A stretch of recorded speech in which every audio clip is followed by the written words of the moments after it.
Hey guys, today I'd like to talk about storytelling. It's a super fun, difficult subject, but there's so much joy in writing songs and in improvising songs in real time. I'm gonna do something crazy. I'm gonna fail at doing it, but after I do this, I'm going to share all kinds of thoughts about how I compose in real time. Hopefully you can too. I'm very sure I'll learn something because it's always interesting to see how we deconstruct what we do. To do this, I'm gonna get a selection of 4 random notes by clicking this button 4 times, and I'm going to get a melodic motive. Ready? Okay, so 1, 2, 3, 4. Let's see what we've got. Okay, so we have G flat and D flat, and E and B flat. Okay, so that's our motive. Now I'm going to try to improvise something with melody and harmony just for a minute, and then we'll talk about it and see how I can help you do stuff like this. Okay, so apologies in advance. Let's see what we get. Okay.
A very imperfect song, I'm sure. But now, let me talk a little bit about it and how I can give you stuff that'll help you go to these places. So here are some random thoughts, things that happened to me while doing this one. It's very interesting. So when I begun, what happened to me instinctively is these notes spelled a dominant 7 chord, an F sharp 7 or a G flat 7. So already the song began in the mood of a dominant, which was very interesting to me. But instead of resolving it, okay, this is just random thoughts, I was compelled not to go to B, but to go to a different thing like a minor.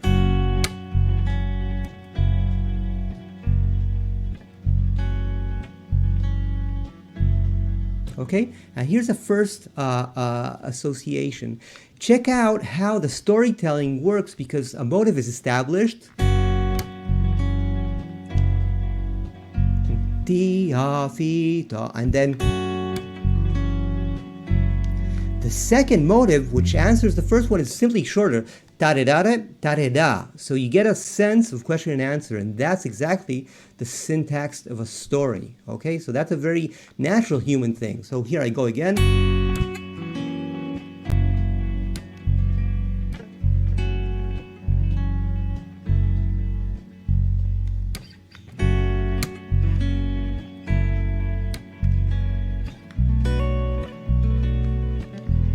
Okay, so in this example, of course, I'll play a different song because these are completely unrehearsed. What I felt a need to do is basically keep the harmonic plot going. It's as if in music, you establish patterns and then a pattern needs to be broken. You start to feel you're crossing between something that has unity. When you play a pattern, for example,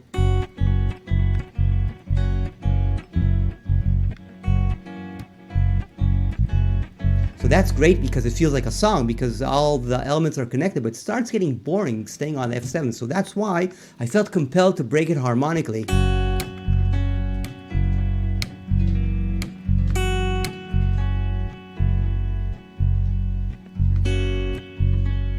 Answer it, different chord.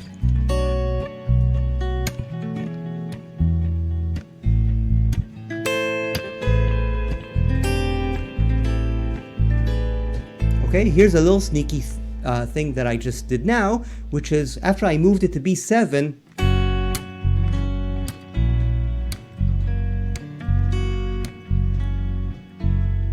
repetition motive, and then I moved it to B. So it's the same motive, but my hand physically moved to the 4th degree relative to the F7. Okay, and here comes a little neat trick. So now, instead of resolving that E7 to A major, I'm opening a door to a new tonality by doing the good old resolving a chord to the correct note but to the wrong root. So I'm going to resolve it to A minor suddenly. Now I have a new tonal center, which is fun. So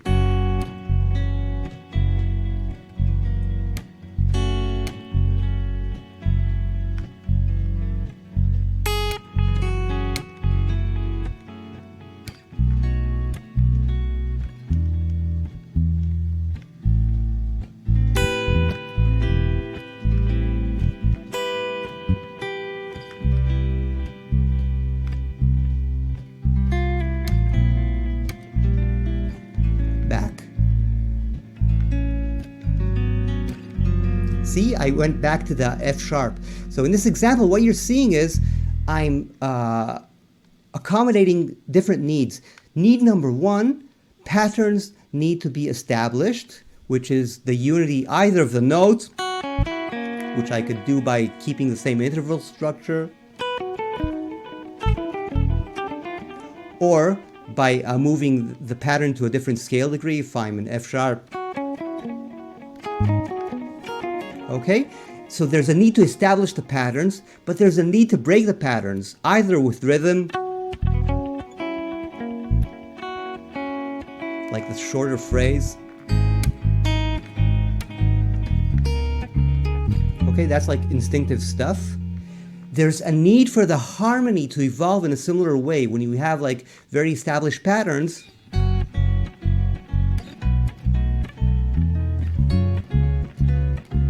Right? The harmony needs to breathe, and one way I showed you how to do this today is by resolving it to the correct root, like when, with a 5 and 1 really, but to the wrong chord type, and that's how I sneaked into A minor in that example. And usually when I do these kind of improvisations, I try to look for some kind of climactic end.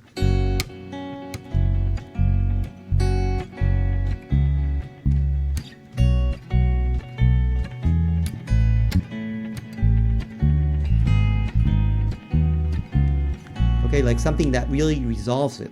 So, in summary, this is mostly inspiration. Let me tell you what the fun stuff to do is. It's really, really enjoyable exercise. Simply take 4 random notes, make yourself play no matter what, even if your idea sucks. Try to just keep on going no matter what. Listen hard. Where does the melody want to go? Listen hard. Where does the harmony want to go? Basically, you'll feel when a pattern can't repeat itself anymore, as if it's exhausted. And try all these devices. What are you keeping from your current idea? What are you moving forward to the next idea? I'd love to hear what you think. I think this is so much fun doing this stuff, and it did help me write songs that actually make sense. So I'm sorry if I did all kinds of goofy stuff here, but the ideas and the practice is well worth taking. Have fun, guys. Bye-bye.